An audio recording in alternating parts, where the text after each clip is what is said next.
How's it going, Yankee fans? My name is Alex, and my co-host here, Ryan Garcia. As you can say, doom and gloom today. It's dark outside, it's gray, it's ugly, and it's a perfect representation of how the Yankees feel and are playing right now against the Houston Astros. Of course, we are 3 games behind in the ALCS, and it seems like we are all but done. We're kind of just waiting at the guillotine right now, ready for our heads to be chopped off and for our head to roll down the stairs, and hopefully Brian Cashman isn't the one picking it up at the end of the day. So you know what? This is a really weird situation. The Yankees find themselves failing to hit in the postseason. The pitching has been rather good. I've been fine with the pitching performances. I've been a little bit unsure about Aaron Boone's decision making. The Lou Trevino, putting him in, it makes sense. The justification makes sense given the fact that, sinker ball thrower, try to get some ground balls, but Garrett Cole might have deserved an opportunity to get out of those bases, that bases loaded jam. So I have to say, I don't necessarily know if I agree with what he did, but then again, you have the infield changing every single day. One day it's IKF, one day it's Peraza, one day it's Cabrera. Peraza should be starting every freaking day, and it's not even a question to me. He should be the bona fide starter every single game, get him more at bats, let him ease his way into the season, and the Yankees refuse to do that. And I don't really get why they're not figuring it out. It seems like an obvious move.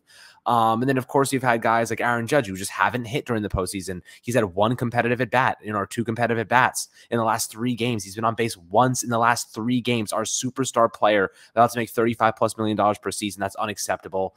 And today you have Nestor Cortez on the mound against Lance McCullers Jr. Definitely not ideal. It seems like this game might get rained out. It's really nasty here right now. But Ryan, I know you got a lot to say. I know what you're feeling right now, and it's absolutely pissed off. And I'm curious to hear your thoughts.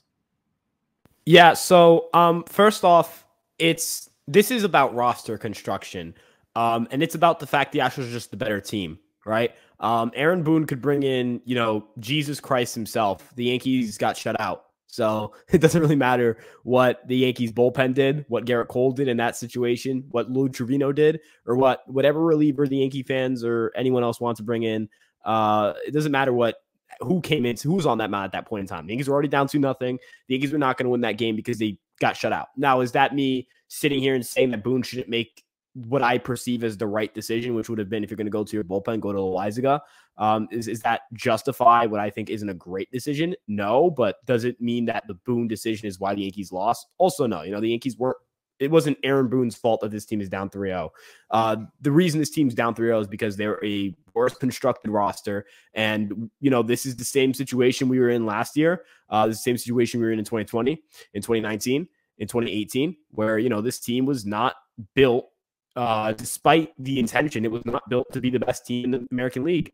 I know, the playoffs can be a crapshoot, right? We're seeing it right now. Like the Philadelphia Phillies on the verge of going to the National League, winning the National League pennant. That team was if I'm not mistaken, I think that was the 6th seed, and they might go to the World Series and maybe win it all.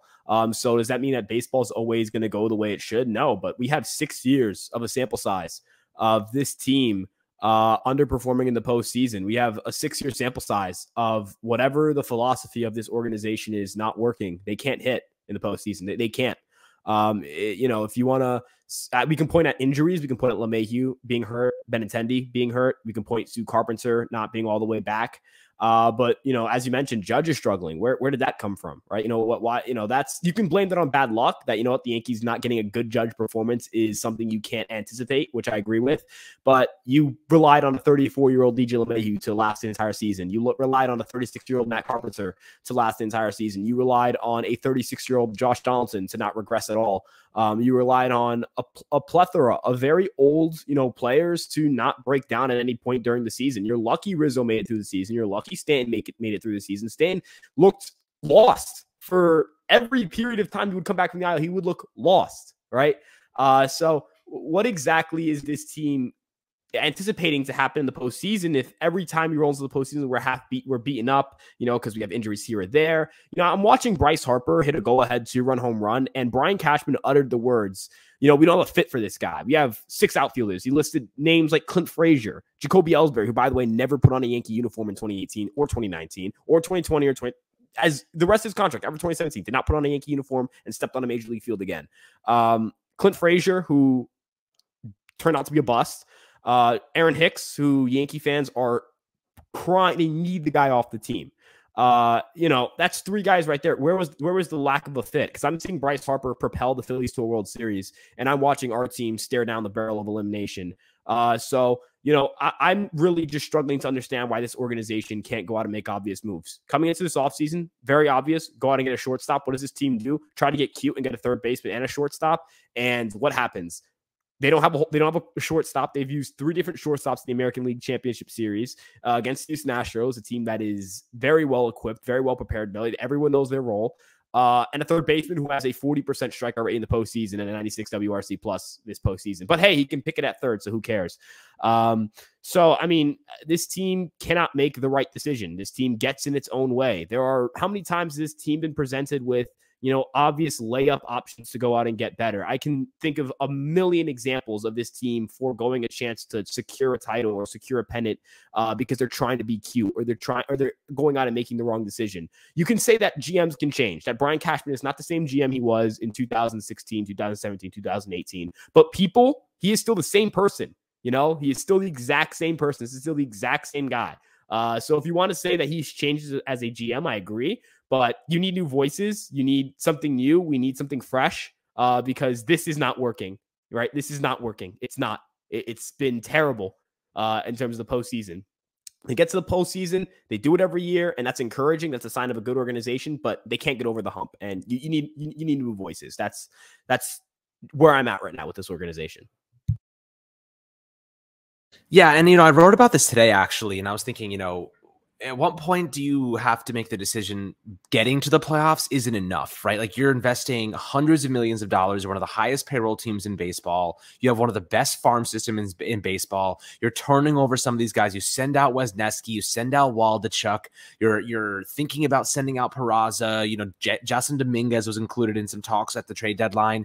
At one point, do you have to realize that maybe you just have good players in your farm system, and your general manager is absolutely dog shit at finding high price free agents, right?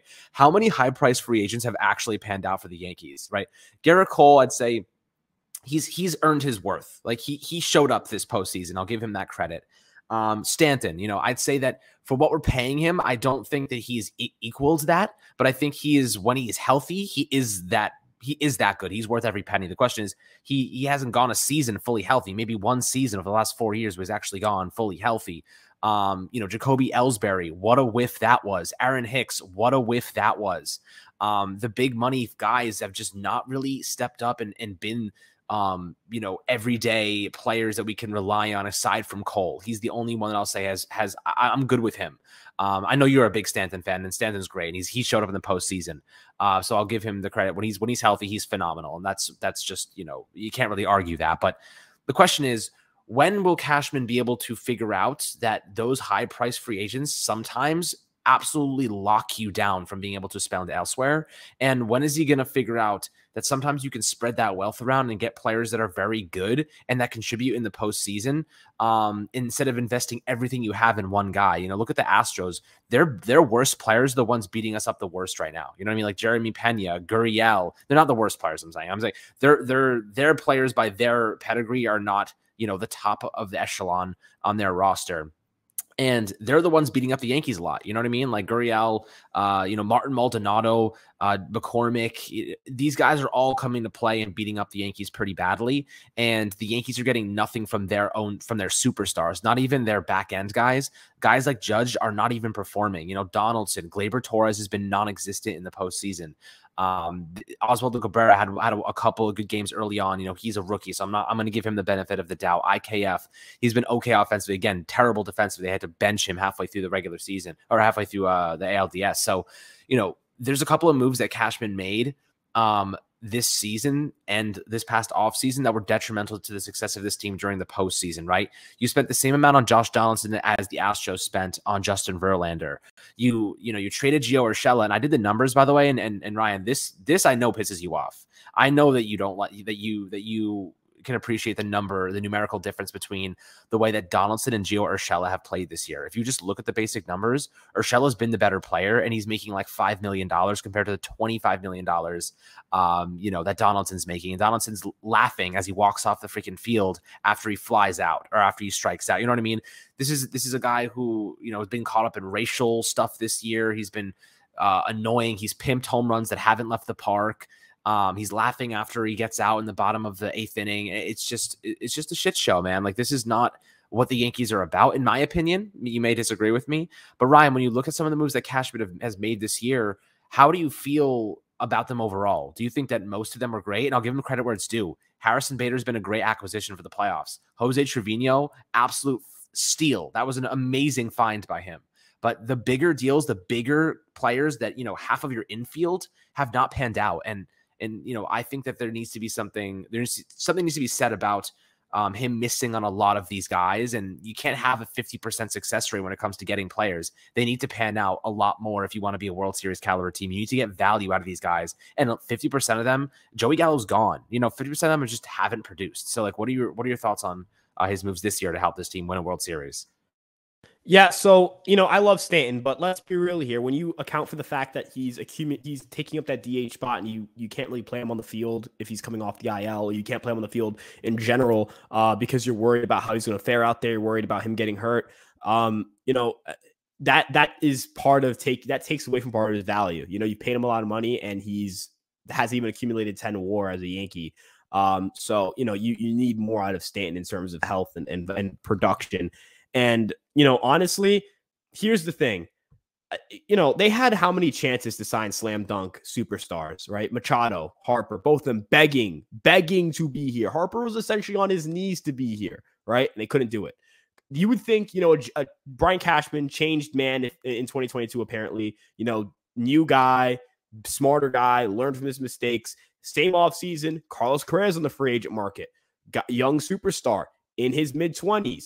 Has a playoff pedigree, has a ring, can be a leader for this team, can help these guys out. What does he do? Go out and miss on him and try to get cute with other guys. Try to get cute with bringing in Josh Donaldson, who has, as you mentioned, has been a freaking disappointment, an utter failure of a deal. That is a failure of a deal. Bringing in Josh Donaldson, taking on that $50 million, and then the player you get with him is Isaiah Kiner-Falefa. That's horrible. That should get you fired, right? That's the type of deal that gets you fired. Right? Because that sunk your season. That deal right there sunk your season. That was the difference between you winning the World Series and not winning the World Series. I'm getting to a World Series. I'm not going to say winning. I'll say getting to a World Series. And before people say, well, one player can't change that much, the first game was decided by 2 runs and the second game was decided by 1 run. Those games came down to whether the Yankees could hit with runners in scoring position or not. And guess who usually came up with those spots and did not hit in those spots? Josh freaking Donaldson. So, yes, one player can be the difference between you winning a pennant or not. Yes, one player can be the difference between, you know, you being down 2-0 and being up 2-0. I've had, you know, I'm up to, I don't have any more patience for what this organization stands for what this organization has done in terms of, you know, acquiring talent. As you mentioned, you know, sometimes you got to spread the wealth a little bit with the investments you make. This team's going to give a big contract to Aaron Judge. And do you have confidence they're going to do anything else after they sign Judge? Is there the confidence that this team is going to be able to go out and you know, attack on a free agent market that's very deep and loaded with a lot of talent? You know, there's a lot of good left-handed hitting on this market. If you just look at the corner outfield market, which Yankees are probably going to have to explore, even if they sign Judge, you know, left field bent, and he's not going to be there anymore. And I imagine Oswaldo Cabrera being the starting left fielder depreciates the value you get from Cabrera's versatility because you can't plug and play him anywhere else. There's Conforto out there on a buy low. Brandon Nimmo just came off of a phenomenal season. Michael Brantley will be a free agent. That's 3 guys. Jock Peterson. That's 4 guys right there at various price points. And I guarantee you, neither of the 4 will be a New York Yankee. They can all sign, and you can feel like, oh, this guy signed for less than I thought he would, or that guy'd be a great Yankee. None of those 4 guys will be Yankees. Because why would you go out and make a move like that? An obvious move that gets you an obvious high floor, high ceiling, you know, reliable bat from the left-handed side for the corner outfield. Why would we go out and do that? Because that makes sense, right? Making moves that make sense is not this team's MO, right? Kyle Schwarber was available for the Yankees 3 separate times, and I'm tying this back to Stanton, who I love.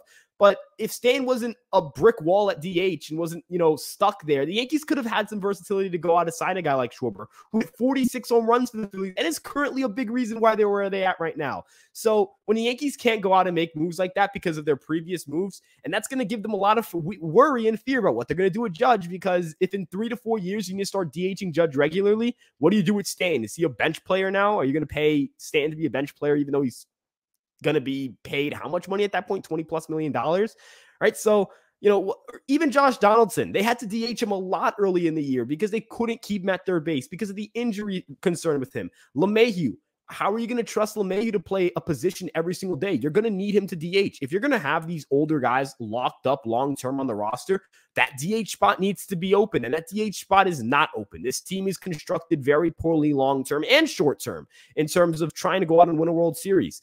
Do they have the young talent to fill in the holes? Absolutely. But do you trust this team to give the reins to the young talent? They didn't even give Peraza a shot to be prepared to play in the postseason. Then they trot him out in game 2 of the American League Championship Series, and he gets absolutely diced up. He gets carved up because he doesn't know. He's young. He has no clue what he's doing, right? He's not ready. He's not seasoned because the Yankees didn't prepare him for it, right?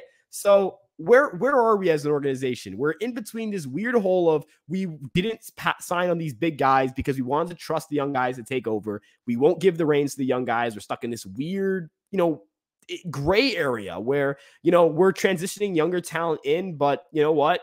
You don't have Judge guaranteed now for next year. He's a free agent. So how can you say, well, we have Volpe there so that I can have a cost-controlled superstar next to Judge? Well, who says Judge is coming back? There's no commitment for Judge to have to come back to the New York Yankees. Judge does not have to come back here. I think a lot of people have to wake up to this, including the Yankees, especially the Yankees. Judge does not have to come back to this. He can go leave. If the Mets give him a big-time contract, he can go over there. If the Giants give him one, he can go out there. He does not have to stay here. So I don't understand what they set themselves up for this free agency, because they set themselves up to pay Judge. Sure. What else are you going to do? What are your other, you got a lot of issues on your roster. What else are you going to go address? How healthy is Montas going to be next year? How healthy is Severino going to be next year? How healthy is, are you going to have Josh Donaldson start next year? Is Hicks going to be here? Is IKF going to be starting at shortstop? I hope none of those 3 things are true. I hope all 3 of those guys are gone.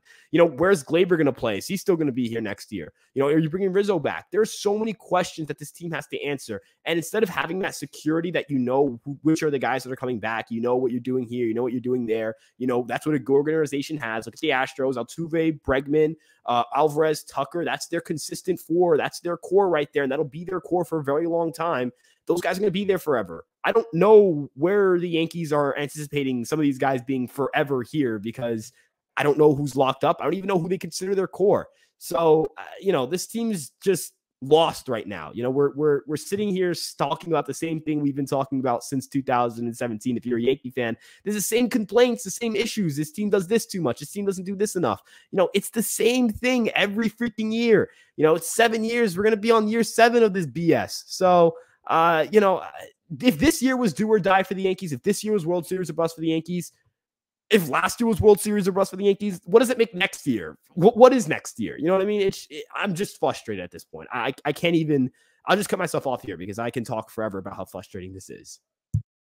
Yeah, I mean, okay, so let's be a little optimistic. Okay, let's be a little optimistic and try to bring some positivity or some hope back to our own personal sanity, because right now I feel like we're in this perennial state that the Yankees can't push past the ALCS, ALDS. This is where the Yankees find out that they're not as good as they think they are. This is where the fans find out that this team is just not as good as we think they are. Of course, they've dealt with injuries. You have DJ LeMahieu, Benintendi, Michael King, Scott Efros. There's a lot of guys who are just not ready to contribute right now. But the end of the day is that doesn't make a difference to Aaron Judge, right? Who's gotten on base once in his last 3 games. That doesn't make a difference for Gleyber Torres, who is not able to hit right now. That doesn't make a difference to Donaldson or IKF. Like, Benintendi, LeMahieu, they're not making plays for IKF in the field. This is poor management. This is poor discipline and leadership. The lack of communication. Harrison Bader didn't even know he was hitting leadoff 2 days ago. You know what I mean? How does that happen? How is that possible? How is your leadoff hitter not know that he was shifted into this spot? There are things that are happening within the organization that leads me to believe that management is not performing very well. Today, the mental coach was sending around highlights of the 2004 Red Sox to try and motivate the players. The 2004 Red Sox, this team is not them. And why are we sending Yankee players videos of the Red Sox to begin with? Because that's so motivating, showing off our arch rival and how good they were, 15, 6, 17 years ago. This is not winning stuff. This just doesn't make sense. Logically, it doesn't make any sense to me. But with that being said, let's talk about game for, I guess, for a moment, right? Nestor Cortez, Lance McCullers is looking like his old self again. Nestor Cortez, of course, has been phenomenal all season long. Do the Yankees have a chance to win this game? Of course they do. They can win this game. They can win the next 4 freaking games. How many times did we see the Yankees lose 3 consecutive games and then go on a 15-game winning streak this year? We saw it all season long. You know what I mean? This team has the capacity, has the quality to beat Houston's ass every single night.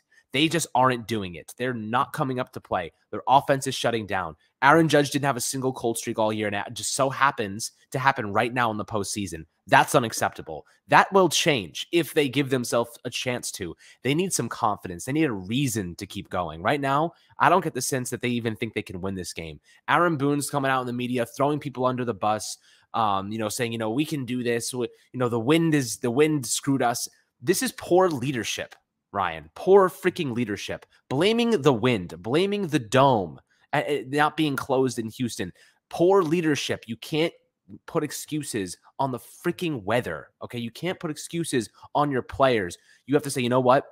We didn't do enough today. They did more. We're going to come back and fight even harder tomorrow. That's it. That's it. Boone comes up with some weird ass shit to say all the time. And I don't understand what he's thinking when he says it, coming up with excuses. There's no excuses in the postseason. You win or you lose. And if you lose enough games, you're out. It's that simple. You know what I mean? There's no reason to be blaming a freaking gust of wind for Aaron Judge not hitting a home run. You know what I mean? It's mind-blowing to me. I don't really get it, Ryan, but if there is a chance the Yankees can win a couple games right now and put themselves in a conversation, how do you think they have to do it? Who's got to step up? In my opinion, it's got to be Judge. Judge has got to set the tone. He's got to start hitting. Everybody else will fall in line. We know this is the recipe. It always has been. Yeah, if Aaron Judge hits home runs, this team's going to win. Like, it's as simple as that, right? This Aaron Judge not hitting is why this team is losing right now. Is it fair that Judge is it fair that Judge has to carry this team because there's not a lot of great offensive talent all around the lineup?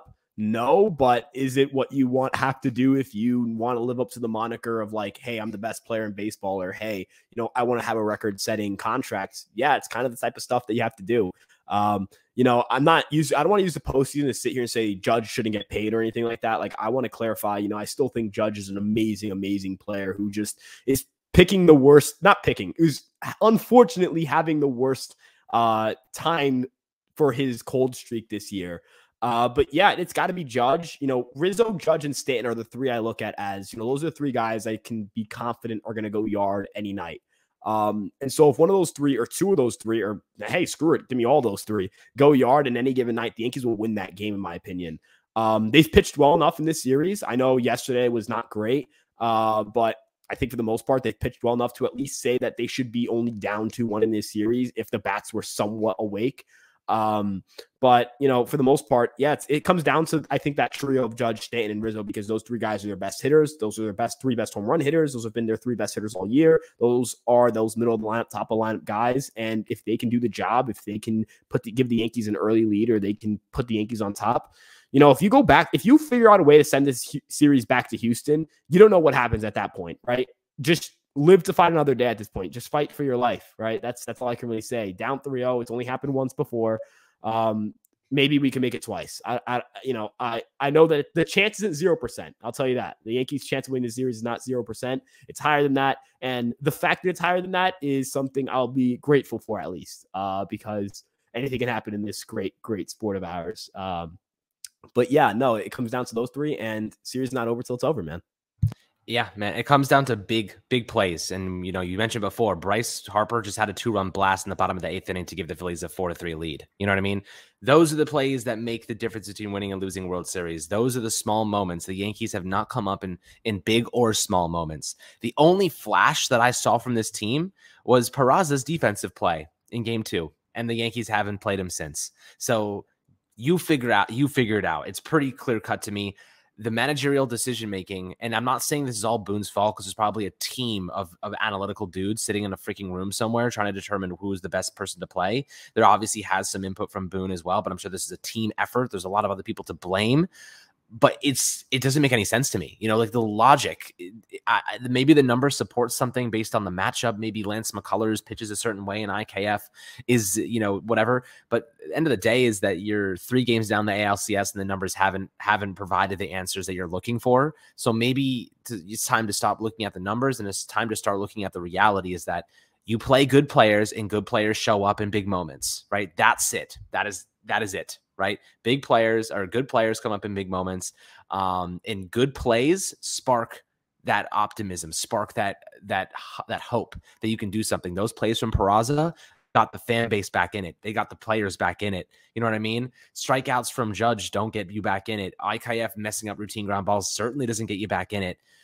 So I'm curious to see how the Yankees bounce back. This game probably is going to get postponed tonight if I had to guess. We're looking at it being moved to tomorrow. A lot of interruptions for the Yankees during this playoff sequence, but I'll tell you what, that's just more rest days for some of these guys. It's more rest for Nestor Cortez. It's more rest for Garrett Cole. And unfortunately, it gives their other team more rest as well. And they're the ones that are taking the most advantage of it. So we'll see how it goes. I'm confident we can win this game. I'm confident we can win every single game. But the reality is the Yankees seem like they don't want it enough. Too many heads hanging, too much sad, somber faces, not enough hype. Superstition isn't going to win you games anymore, my friends. Everybody chewing gum doesn't mean shit. Everybody, throwing their gum to the left and hoping the wind blows it 2 inches to the right and it landing in the perfect spot of dirt isn't going to win you games anymore. It's at bats. It's big defensive plays. It's good pitching. It's your superstar players making big plays in big moments. And the Yankees haven't had that. Superstition doesn't mean shit if you're losing games. It only means something if you're winning games. So that's all I got to say. The Yankees got to win a game here, get us back in it, get themselves hyped, give themselves a chance. All they need is a chance, and they can turn these things around. But they got to win one to even get on the boat in the first place. So hopefully they can do that, whether it's tonight or tomorrow, my friends. But I'm really curious to hear your thoughts, opinions below. We definitely we covered a myriad of different topics. It's going to be a very interesting offseason once it eventually ends. We have a lot to talk about in terms of players that are on the market, things that Cashman should do, what they should do with Boone. There's a lot of different variables at play. But it's going to be fun. This is a very good team with a lot of money to spend, and that's a good problem to have. So I hope you guys enjoyed this episode. Make sure to like and subscribe. If you're a Giants fan, let's go freaking Giants. If you're a Jets fan, it looks like they're playing pretty well right now. So, hopefully they can get the win as well. But enjoy the rest of your evening. We'll catch you guys on the next Fireside Yankees episode.